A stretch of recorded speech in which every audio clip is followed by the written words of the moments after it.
کہ PhD تک جاتے جاتے نامعلوم کیا ہو، اس وقت تک روزگار بغیر روزگار کے رہنا وہ اچھا نہیں تھا. تو اسی لیے میں نے دونوں پہلے اس فیلڈ میں آ گیا تو روزگار چل پڑا الحمدللہ. تو پھر اس شعبے میں اپنا شوق پورا کیا میں نے.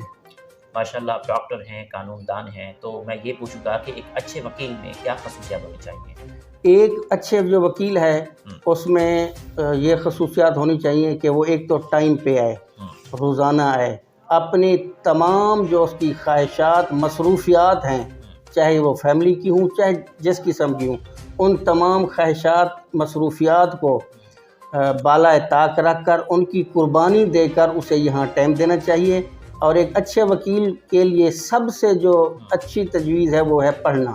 کتابوں سے لگاؤ، کتابوں سے لگاؤ نہیں ہوگا تو وہ کبھی اچھا وکیل نہیں بن سکتا. بار اور بینچ کے تعلق کو کس طرح بہتر کیا جا سکتا ہے، اور آپ کی نظر میں بار اور بینچ کا جو تعلق ہے کس حد تک امپروو ہے؟ بار اور بینچ کا تعلق بہت ضروری ہے، ایک وکیل کے لیے بھی، بینچ کے حوالے سے بھی دیکھیں، قانون انصاف کی بالادستی کے لیے دیکھیں. بار اور بینچ کا جو عام لیٹیگنٹ ہے، جو سائل ہے، اصل تو مسائل ہیں نا اس کے، ہم اس کے مسائل کے حل کے لیے سپورٹیو ہیں. اور جو بینچ ہے، ججز ہیں جو وہ ان مسائل کو حل کرتے ہیں، وہ ایک مین سٹیک ہولڈر ہیں. اصل جو ایشو ہے وہ سائل کا ہے. بار اور بینچ دونوں کا جو اصل مقصد ہے، ایم ہے، وہ ہے لیٹیگنٹ کے مسائل کو حل کرنا.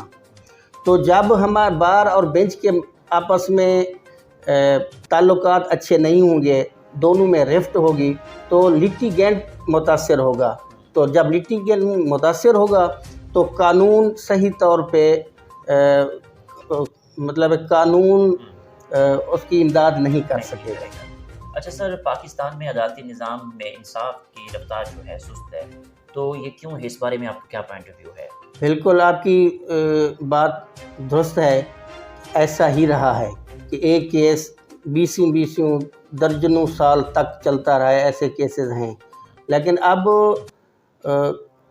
4-5 سال سے کچھ اس بارے میں چیزیں سامنے آئی ہیں، کچھ قوانین آئے ہیں، کچھ عدالتی نوٹیفیکیشنز ایسے آئے ہیں، ہائی کورٹ سپریم کورٹ کی طرف سے ایسے منصوبے لائے گئے ہیں کہ جن کی وجہ سے اب وہ اتنی زیادہ تاخیر نہیں ہوتی، طوالت نہیں پکڑتے کیسز. اب ان کی کچھ تیزی آئی ہے. مثال کے طور پہ پائلٹ کورٹس آئی ہیں. پائلٹ کورس کے لیے تھا کہ 1 منتھ میں، ہمارے پاس یہاں لودھرا میں بھی رہی ہیں پائلٹ کورٹ جو پورے پنجاب کو ٹاپ کیا ہے، وہ یہاں لودھرا کی کورٹ ہے. یہ اعزاز بھی لودھرا بار کو اور بینچ کو ہی جاتا ہے کہ وہ اس میں ایک ایسا کیس بھی ہے، مرڈر کیس، قتل کا کیس، قتل ہونے سے 27ویں دن اس کا فیصلہ ہو گیا ہے. اب مطلب رفتار کچھ تیز ہوئی ہے، مزید اس میں کافی تیزی آ رہی ہے. ڈاکٹر صاحب، لودھرا بار ایسوسی ایشن میں وکلا کے کیا مسائل ہیں؟ لودھرا میں دیکھیں ہر بار میں مسائل ہوتے ہیں. ہم یہاں پہ شفٹ ہوئے تھے 2009 میں اس جگہ پہ. پہلے یہ عدالتیں کورٹ ایریا شہر میں تھا. تو یہاں جب ہم 2009 میں آئے تو یہاں تو ایک چولستان روہی کا منظر، اب تھوڑا اس طرف جائیں گے تو آپ کو ابھی بھی ٹیلے نظر آئیں گے. یہاں جہاں بیٹھے ہوئے ہیں اور اتنی خوبصورت عمارتیں، یہ مطلب کورٹ بنی ہوئی ہیں، چیمبرز بنے ہوئے ہیں، خوبصورت درخت آپ کو پودے نظر آ رہے ہیں. اس وقت ان میں سے کچھ نہیں تھے، صرف ریت تھی. اب الحمدللہ یہاں آئے ہیں، مسائل حل تو ہو گئے ہیں، لیکن پھر بھی اتنے مسائل ہیں کہ جن کا حل ہونا بہت ضروری ہے. ہماری ایک 4 دیواری کا بہت مسئلہ ہے. سیکیورٹی وائز ایک تھریٹ ہے ہمارے لیے، کہیں سے کوئی آ سکتا ہے، ہماری اس سے جان کو بھی خطرہ ہے، مال کو بھی خطرہ ہے، دونوں والے سے. تو ایک کورٹ کا مسئلہ ہے. ایک ہم ابھی جیسے میں نے بتایا کہ اب آج بھی میں دیہات سے ہی یہاں سے 28 کلومیٹر دور سے آیا ہوں. ایسے کئی وکلا ہیں جن کے پاس شہر میں جگہ نہیں ہے یا ان کا مکان نہیں ہے، وہ روزانہ 30 35 40 20 کلومیٹر دیہاتوں سے آتے ہیں. تو ان کے لیے کالونی سب سے بڑا ایشو ہے. کالونی ہونی چاہیے ان کے لیے. تو سڑکوں کا بھی ایشو ہے. ابھی یہاں پہ کوئی چیمبروں میں سڑکیں نہیں ہیں، جانے کے لیے راستہ نہیں ہے. تو اس حوالے سے لائبریری ایک بہت بڑا ایشو ہے ہمارا. لائبریری میں تو زیادہ کتابیں نہیں ہیں. لیٹسٹ جو شمارے آتے ہیں یا جو لیٹسٹ قوانین کی کتابیں ہوتی ہیں ان کے وہ نہیں ہیں. تو اس میں لائبریری بھی ہونی چاہیے. اور خاص طور پہ یہاں پہ ای لائبریری ایک ہمارے پاس ہے، لیکن اس کو چلانے کے لیے جو فنڈ درکار ہوتے ہیں اس حوالے سے وہ فنڈز اتنے نہیں ہیں کہ اس کو اس انداز میں چلایا جا سکے کہ اس سے مسائل حل ہو. یہاں پہ ینگ وکلا کے حوالے سے بات کروں گا کہ ینگ وکلا کے کیا مسائل ہیں؟ ینگ وکلا کے لیے جو سب سے بڑا مسئلہ ہوتا ہے وہ آج سب سے بڑا اس کا جو ایشو ہے وہ فیسوں کا نہ آنا، روزی کا نہ آنا ہے. کیونکہ نیا آنے والا جو وکیل ہوتا ہے کم از کم 2-3 سال اسٹیبلش ہونے میں لگتے ہیں اسے.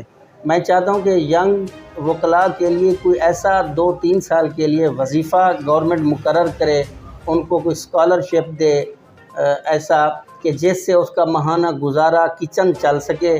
اس کے بعد پھر وہ پڑھے، محنت کرے اور آگے نکل جائے. ٹھیک ہے سر، یہاں پہ سیاست کے حوالے سے بات کروں گا کہ موجودہ سیاسی صورتحال پر آپ کا کیا تبصرہ ہے؟ آپ قانون دان ہیں، آپ ڈاکٹر بھی ایکسپرٹ ہیں، تو بتائیے گا کہ موجودہ سیاسی صورتحال پر آپ کا کیا پوائنٹ آف ویو ہے؟ دیکھیں، سیاسی جو صورتحال ہے ہمارے ملک کے حوالے سے پہلے میں بتاؤں گا، وہ تو ایک دیگر گوں صورتحال ہے. جو صورتحال ہے وہ سب کے سامنے ہے. مہنگائی کا عالم دیکھ لیں. اس حوالے سے چیزوں کی قیمتیں اتنی اپ ہو رہی ہیں کہ کوئی پوچھنے والا تک نہیں ہے. کوئی انتظامیہ نام کی چیز نہیں نظر، کوئی گورنمنٹ نام کی چیز، بحرانی سی کیفیت ہے. ابھی مختلف چیزیں پیٹرول کی دیکھ لیں، گھی کی دیکھ لیں، آئل کی قیمتیں دیکھ لیں، اتنی اوپر جا رہی ہیں. ہر کوئی پریشان ہے. چاہے جس کی انکم 1 لاکھ روپیہ پر منتھ بھی ہے وہ بھی پریشان ہے. عام آدمی تو کجا، وہ تو پریشان ہے ہی. سر یہ تو ہم نے مسائل کے حوالے سے بات کی، بار کے حوالے سے بات کی، آپ کی تعلیم کے حوالے سے بات کی. اب میں یہ جاننا چاہوں گا کہ آپ کو ادب سے کتنا لگاؤ ہے؟ ادب سے پہلے لگاؤ تھا، اب بہت کم ہو گیا ہے. کیونکہ اب عملی زندگی میں ہم آ چکے ہیں، یہ ایک پروفیشنل لائف ہے. اب ادب میں BA تک کچھ زیادہ لگاؤ تھا. ادبی محافل میں بھی جاتے تھے کچھ، بلکہ لکھنے لکھانے کا بھی کافی شوق تھا. لکھنے لکھانے والا جو اخبارات میں نثر کے حوالے سے ہے وہ تو اب بھی شوق پورا کر رہے ہیں، کیونکہ ہماری ڈگری بھی ایسی ہے. بعض اوقات لکھ لیتے ہیں. پہلے زیادہ لکھتے تھے، اب کم لکھتے ہیں، یہ مصروفیات کی وجہ سے. باقی زیادہ نہیں ہے دلچسپی اتنی اب اس وقت. آپ کو ٹریول کرنا پسند ہے؟ کن کن شہروں کی سیر کرتے ہیں؟ پاکستان کے کون سے شہر آپ کو اچھے لگتے ہیں؟ ٹریولنگ میرا سب سے بڑا جو شوق ہے پیشے کے علاوہ وہ ٹریولنگ ہی ہے. میں تو اتنی ٹریولنگ کرتا ہوں کہ گوادر سے اگر لودھرا پہنچا ہوں، آگے سے مجھے موقع مل جائے کہ ابھی گلگت جانا ہے تو میں تیار ہو جاؤں گا. اتنا شوق ہے. میں نے سوات، کمراٹ، چترال، کیلاش، یہ سارے مری وغیرہ شمالی علاقہ جا تقریباً دیکھے ہوئے ہیں.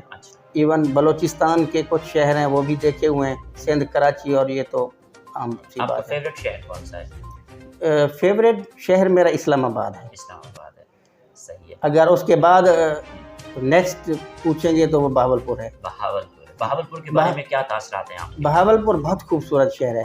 ایک تو کشادہ شہر ہے، سڑکیں کھلی ہیں، بہت خوبصورت ہے، گرینری ہے، پلانٹیشن ہے، یونیورسٹی، مطلب جو سہولیات لاہور، اسلام آباد یا بڑے شہروں میں ہیں الحمدللہ وہ بہاولپور میں بھی موجود ہیں.